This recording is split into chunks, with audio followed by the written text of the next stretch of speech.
여러분, 대한민국 땅이 지금 누구 손에 넘어가고 있는지 한 번쯤 진지하게 생각해 보신 적 있으십니까? 뉴스에서는 잠깐 스치고 지나가지만 이게 내 가족과 내 미래에 어떤 영향을 미칠지 곰곰이 고민해 볼 때입니다.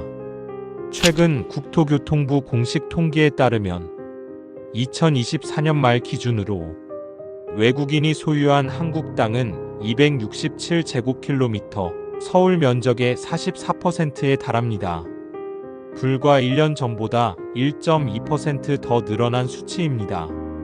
외국인 소유 비율은 미국이 53.5%, 중국이 7.9%지만 특히 중국은 10년 새 3배로 급증했습니다. 강원, 경기, 충북 순으로 외국인 토지 수량이 많이 늘었고 강원도는 무려 4.6% 증가했습니다. 이게 단순한 투자 문제만일까요? 청년 세대는 전세월세 폭등에 시달리고 내 가족, 내 이웃은 내 집 마련의 꿈이 점점 더 멀어지고 있습니다. 실제로 강원도에서는 토지의 절반 가까이 외지인 소유이고 조망 좋은 동해안 언덕과 설악산 인근 계곡까지 외국 자본에 넘어가며 지역 주민들은 투자 목적 땅 매입으로 자연과 생태 훼손, 마을 공동체 붕괴까지 겪고 있습니다. 이뿐만이 아닙니다.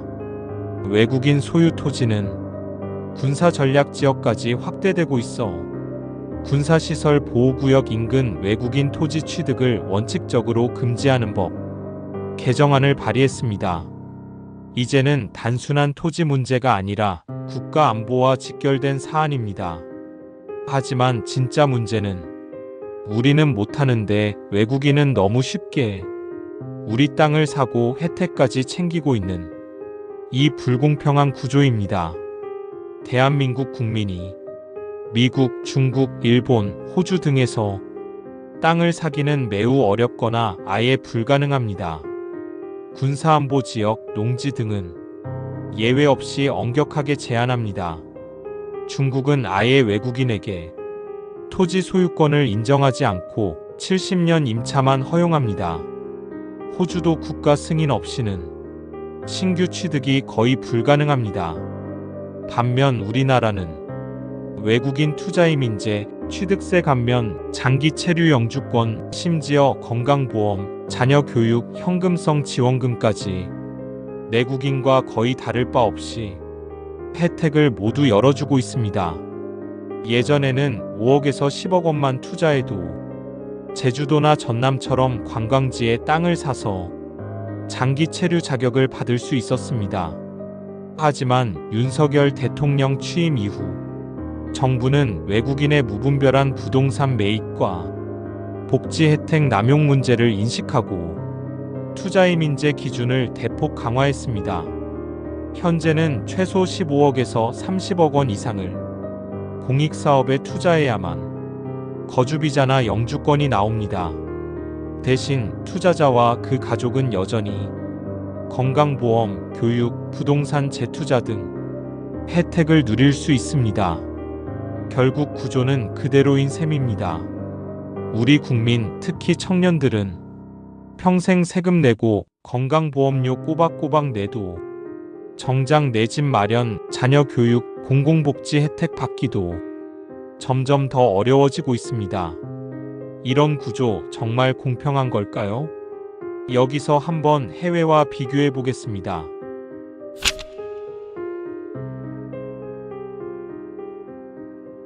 이 표만 봐도 한국만이 외국인에게 땅, 현금성 지원, 건강보험까지 내국인과 똑같이 혹은 더 쉽게 열어주고 있다는 사실이 확실하게 드러납니다. 여기에 외국인 건강보험 먹튀 문제, 국민이 평생 내는 보험료로 외국인이 고가 의료 수술만 받고 떠나는 불공평한 사례도 해마다 반복되고 있습니다. 국민건강보험공단 공식 통계에 따르면 2023년 기준 외국인은 약 2조 6,900억 원을 보험료로 냈고 실제 급여로 받은 금액은 1조 3,300억 원, 7,400억 원이나 흑자였습니다.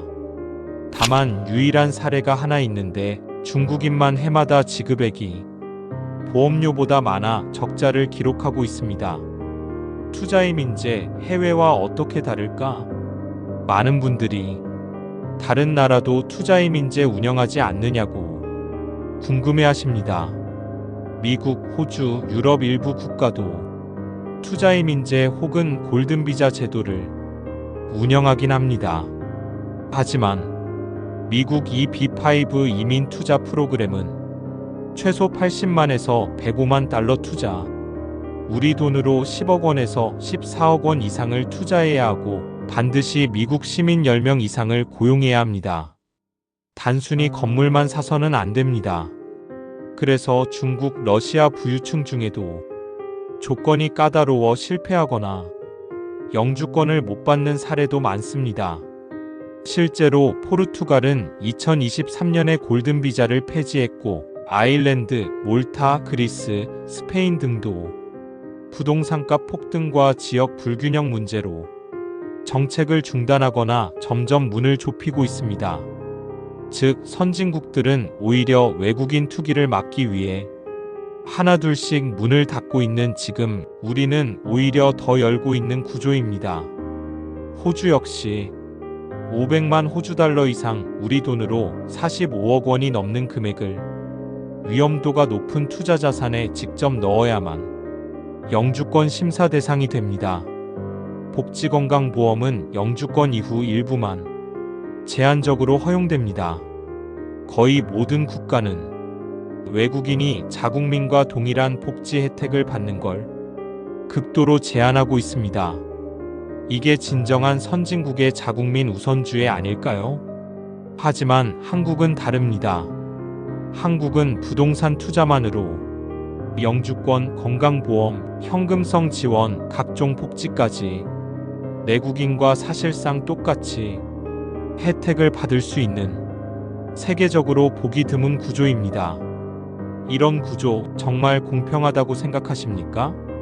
내가 낸 세금, 내 가족의 건강보험료, 왜 외국인들이 더 쉽게 누려야 합니까? 내 잔이 차고 넘칠 때 남들에게 베풀어야 되는 거 아닐까요? 우리나라는 앞서 소개한 나라들보다 잘 살아서 이렇게 외국인에게 관대한 걸까요? 여러분, 우리 자식들은 전세도 힘든 시대에 살고 있습니다. 그런데 외국인은 우리 땅을 사고 혜택까지 받아갑니다. 이제는 국민 모두가 이 불합리한 구조를 직접 확인하고 알 수 있는 시대에 살고 있습니다. 20년 전처럼 정보가 없어서 몰라서 당하고 시키는 대로 하는 그런 시대가 아닙니다. 우린 우리 자식 손주들에게 우리가 피땀 흘려 만들고 지켜온 이 나라를 더 좋게 만들어서 물려줄 책임이 있습니다. 이 구조가 불공평하다고 느끼신다면 지금 그 생각을 주변 가족이나 친구들과 나누는 것만으로도 큰 변화의 시작이 될 수 있습니다. 목소리를 내는 국민이 많아질수록 이 구조는 바뀔 수 있습니다. 땅은 곧 주권이고 대한민국을 지키는 힘입니다. 여러분이 몰랐던 불합리한 진실, 그리고 대한민국의 위기를 가장 먼저 가장 정확하게 알려드리기 위해 대한민국 지킴이 채널이 만들어졌습니다. 이 채널은 공식 자료와 팩트만을 바탕으로 쉽고 정확하게 정보를 전해드릴 것을 약속드립니다. 여러분의 구독과 좋아요, 그리고 소중한 댓글이 대한민국을 지키는 힘이 됩니다. 내 가족, 내 이웃, 그리고 우리 모두의 대한민국을 함께 지켜나가겠습니다. 알고 싶은 진실이 있다면 언제든 댓글로 알려주세요.